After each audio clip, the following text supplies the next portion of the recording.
नमस्कार, स्वागत है आपका हमारे YouTube चैनल टीचिंग व्लॉग पर।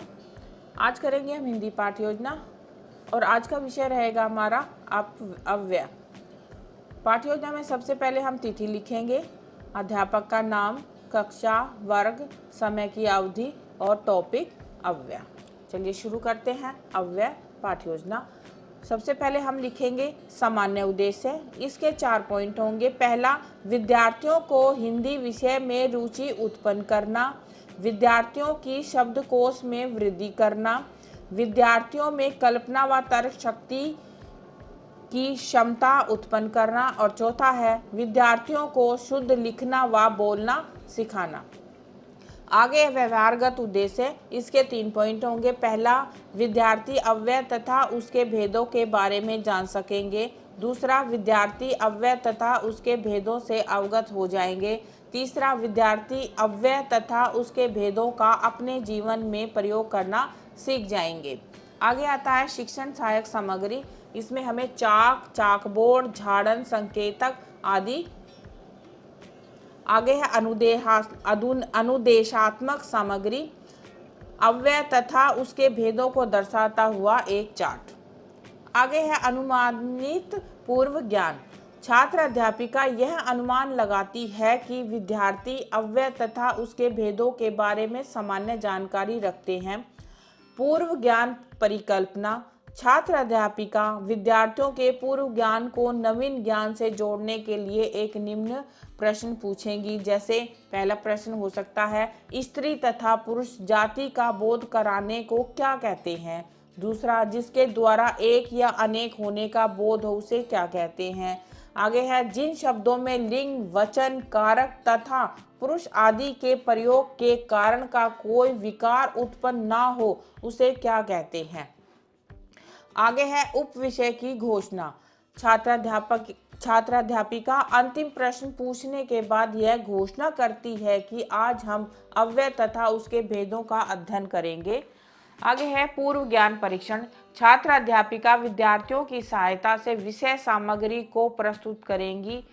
पाठ में रुचि बनाए रखने के लिए मुख्य बिंदुओं को चार्ट पर लिखेंगी। साथ साथ अनुदेशात्मक सामग्री की सहायता भी लेंगी। प्रश्नोत्तर तथा व्याख्या विधि का भी प्रयोग करेंगी। आगे आता है प्रस्तावना कौशल। इसके 4 पॉइंट कॉलम होंगे। पहला, शिक्षण बिंदु, छात्राध्यापिक क्रियाएं, विद्यार्थी क्रियाएं, चाक बोर्ड कार्य। आगे है शिक्षण बिंदु में लिखेंगे सबसे पहले अव्यय, छात्राध्यापक क्रियाएं। जिन शब्दों में लिंग, वचन, कारक तथा पुरुष आदि के प्रयोग के कारण उनमें कोई रूप परिवर्तन अथवा विकार उत्पन्न ना हो उन्हें अव्यय कहते हैं, अर्थात अविकारी शब्द भी कहते हैं। जैसे तुम धीरे धीरे खाना खाते हो। अब विद्यार्थी क्रिया, विद्यार्थी ध्यानपूर्वक सुनते हैं। चाक बोर्ड पर लिखेंगे अव्यय। अव्यय किसे कहते हैं? छात्र क्रिया। जिन शब्दों में विद्यार्थी लिंग, वचन, कारक आदि कोई परिवर्तन ना हो उसे अव्यय कहते हैं। छात्र जवाब देंगे। आगे आएगा अव्यय के भेद। अध्यापक क्रिया। अव्यय के निम्नलिखित 4 भेद होते हैं। पहला, क्रिया विशेषण। दूसरा, समुच्चय बोधक। तीसरा, विस्मयादि बोधक और चौथा, संबंध बोचक, संबंध बोधक। आगे हम शामपट बनाएंगे। शामपट पे हम अव्यय के 4 भेद होते हैं लिखेंगे। पहला, क्रिया विशेषण। दूसरा, समुच्चय बोधक। तीसरा, विस्मयादि बोधक और चौथा, संबंध बोधक। शिक्षण बिंदु में लिखेंगे क्रिया विशेषण। छात्राध्यापक क्रिया। जो शब्द क्रिया की विशेषता प्रकट करते हैं उन्हें क्रिया विशेषण कहते हैं। जैसे यहाँ, उधर, आ, कल, रात भर आदि। क्रिया विशेषण किसे कहते हैं? क्रिया विशेषण के 4 भेद होते हैं। पहला, रीतिवाचक। दूसरा, स्थानवाचक। तीसरा, कालवाचक और चौथा, परिणामवाचक। छात्र क्रिया में जो शब्द क्रिया की विशेषता प्रकट करते हैं जवाब देंगे और विद्यार्थी ध्यानपूर्वक सुनेंगे। आगे आता है रीतिवाचक क्रिया विशेषण। घड़ी धीरे धीरे चलती है, घोड़ा तेज तेज दौड़ता है। क्रिया विशेषण के कितने भेद हैं? छात्र क्रिया में छात्र जवाब देंगे 4। रीतिवाचक, दूसरा स्थानवाचक, तीसरा परिमाणवाचक, दूसरा चौथा कालवाचक।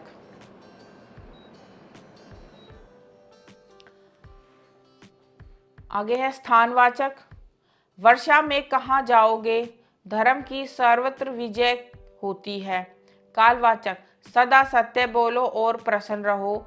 दिल्ली कब जाओगे?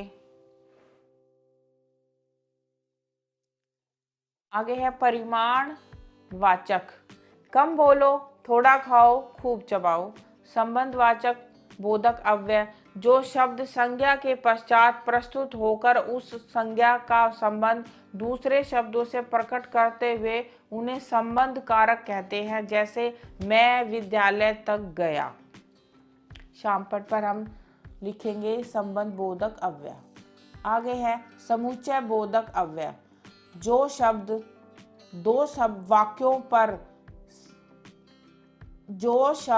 दो वाक्यों पर परस्पर मेल कराते हैं उन्हें समुच्चय बोधक अव्यय कहते हैं। जैसे मैं स्टेशन पहुंचा और गाड़ी आ गई। शामपट पे लिखेंगे समुच्चय बोधक वाचक अव्यय। आगे है समुच्चय बोधक अव्यय का एक उदाहरण दो। छात्र क्रिया में छात्र जवाब देंगे जो झूठा बोलता है उस पर कोई विश्वास नहीं करता है। आगे है विस्मयादिबोधक अव्यय, जिन शब्दों से शोक, घृणा, हर्ष आदि के भाव उत्पन्न हो उन्हें विस्मयादिक बोधक कहते हैं। जैसे ओह तुम आ गए, अरे तुम पढ़ लिख कर गाली देते हो। आगे हम शामपट बनाएंगे और शामपट पे लिखेंगे द्वि विस्मयादिबोधक अव्यय। आगे विस्मय आदि बोधक अव्यय किसे कहते हैं तथा उसका एक उदाहरण दो। छात्र क्रिया में छात्र जवाब देंगे जिन शब्दों से शोक, घृणा, हर्ष आदि भाव उत्पन्न हो। वाह वाह क्या कहना। आगे है पुनरावृत्ति। छात्र अध्यापिका पाठ पूर्ण होने के बाद यह घोषणा करती है कि आज हमने अव्यय तथा उसके भेदों के बारे में पढ़ा, जाना और समझा। आगे है मूल्यांकन। छात्र अध्यापिका विद्यार्थियों के अर्जित ज्ञान का मूल्यांकन करने के लिए निम्न प्रश्न पूछेंगी। पहला प्रश्न होगा अव्यय किसे कहते हैं, इसके कितने भेद हैं और उनके नाम बताओ। दूसरा विस्मयादिक बोधक अव्यय का उदाहरण बताइए। तीसरा समुच्चय बोधक अव्यय किसे कहते हैं। अगला है संबंध बोधक तथा क्रिया विशेषण का एक उदाहरण दो। आगे बच्चों को गृह कार्य देंगे। गृह कार्य में बच्चे अव्यय और उसके भेदों के बारे में लिखकर व याद कर लाएंगे। और सबसे अंत में होगा निरीक्षण टिप्पणी। धन्यवाद। आज की वीडियो में बस इतना ही। मिलते हैं एक नई पाठ्य योजना के साथ। अगर आपको हमारी वीडियो पसंद आई है तो लाइक और शेयर करें, कमेंट करें। धन्यवाद।